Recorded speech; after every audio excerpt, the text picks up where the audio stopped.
BitTensor TAO has been one of the best performing cryptos this cycle so far. In cryptos and sectors which outperformed in year 3 being 2016, 2020, and this year 2024 went even higher in the following year being the final leg of the bull run. And if you remember, 2016 was ICOs and white paper ideas.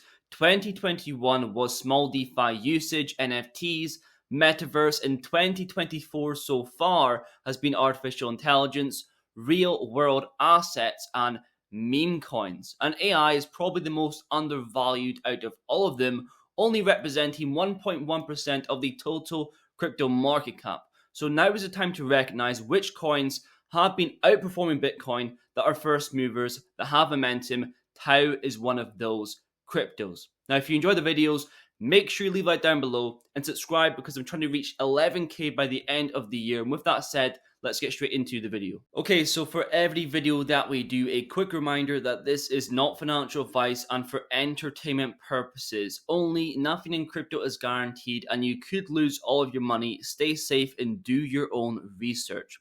Now, I want to talk about this video about the long-term investment and why you, more so that I, need more TAO in my portfolio. First point being, I believe it is a multi-cycle token, and this is very important. Thanks to Pantera Capital, if we go to the top 20 of cycle peaks, this chart tells us two things. The first thing is that we are nowhere near the cycle peak of 2024 or even 2025 because a lot of the coins in the top 10, top 20 are the same as in 2021. It also tells us how drastic the changes are and how few have survived multiple cycles like Bitcoin, Ethereum, XRP, Cardano, Doge, and just a few more. Now, this is why I believe TAO is a multi-cycle token for the long term. What makes a token last multiple cycles? Well, first would be a cult-like community. For example, XRP is probably the strongest one I've seen. A lot of people are still holding since 2018, not in profit, but still believers and not diversifying outside of their holdings. You could also argue Cardano is a cult, Bitcoin is a bit of a cult, and there's cults that have bad endings like Luna and Hex. And TAO has a similar cult community, as when you buy into this project, you are buying into open source decentralized AI, which is against centralized companies, centralized entities controlling artificial intelligence, the most powerful technology of our time. You are combating that. You are against that. That's why a lot of people invest into this project, and it's shown through the organic growth, nearly reaching $5 billion market cap with no private sales, no VCs, and where exchanges have had to buy every single token. And what also makes a token last multiple cycles is the incentive mechanism, right? Let's look at Bitcoin, a multi-cycle token with the tokenomics being very similar to TAO, 21 million halving cycle every 4 years, although the BitTensor burn schedule extends the halvings out a little bit, but they are pretty much identical. But the difference is the incentive mechanism. For example, with Bitcoin, miners solving cryptographic puzzles and then rewarded in Bitcoin, whereas TAO, the miners contribute power, learning resources, then rewarded in TAO. And so it's like the early days of Bitcoin, but the rewards are being shared with you through your delegation to these validators. And the incentive is clearly working as the majority of TAO is staked. This is how a coin lasts multiple cycles. So in turn, when the network grows, more talent is attracted, the price increases, and then more builders are incentivized. And third and finally, what makes a token last multiple cycles is a strong narrative, and there's no stronger narrative than artificial intelligence, which is here to stay.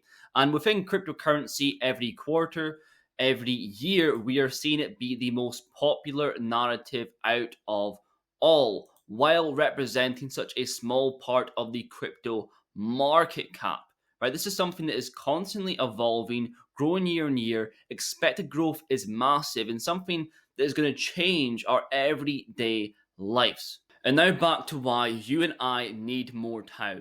Bitcoin tokenomics. There is a reason why Bitcoin has lasted so long, because it's fair. It's 100% earned via mining. Whereas a lot of tokens are set up with never ending inflation and no incentive to counteract that at all. Here is an example of bad tokenomics, where the foundation, ecosystem, marketing, advisor allocation is all absorbed by the team and insiders. The strategic, angel, seed, pre-seed rounds are all venture capitalists, and the public sale is something like 3%, and in some cases even lower.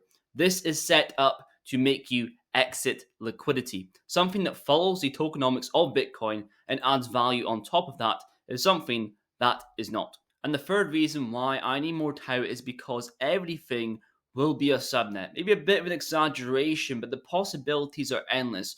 Right? A subnet provides value for a product or service, and the requirements are TAO, open source, verifiable through code, and adds value. Right? The possibilities here we can see are endless. AI networks, human intelligence, DEXs, more recently, Dippy app widget, third on the App Store in Germany, soon to be powered by 2 BitTensor subnets. Right, last year there was 2, there's currently around 50 plus. Next year it could be 100 plus. The growth is massive. And fourth and final, we have scarcity. We have not even reached the first halving with TAO just yet. We have the similar tokenomics to Bitcoin, and it's disrupting AI. And at the first halving, the block reward is going to decrease from 1 TAO to 0.5. And imagine that in 2030, 2040, how minuscule that is going to be. So in the short term to medium term, there's not that much dilution. And if you're a long-term investor, you can realize the value that we have right now in the market. I know it's quite controversial as well to say there's a price opportunity because it's a multi-billion-dollar project, especially with a chart like this. It's not down here anymore, but I do believe so, as I believe this is a top 10 cryptocurrency. And if you look at previous cycle peaks, like we did at the start of the video, the barrier to entry in the top 10 is increasing rapidly. In the 2017 peak, it took a $3.5 billion market cap. In 2021, it took a $35 billion market cap. If that replicated today, it would put TAO around 4 to 5K per TAO. And obviously there was a lot of money printing, a lot of stimulus because of C19 in 2021, but I do think reaching those highs in the top 10 is very doable, and even beyond that for this cycle. But that's going to be pretty much it for today's video. I just wanted to do a quick reminder of how valuable this asset is, and even though it's not going to give you, a 20x or something crazy within this cycle, I believe it's a long-term hold, a long-term bet, and the risk-reward ratio for me makes sense as it is a safe, solid bet. But if you made this far in the video, thank you very much for watching, and I will see you guys in the next one.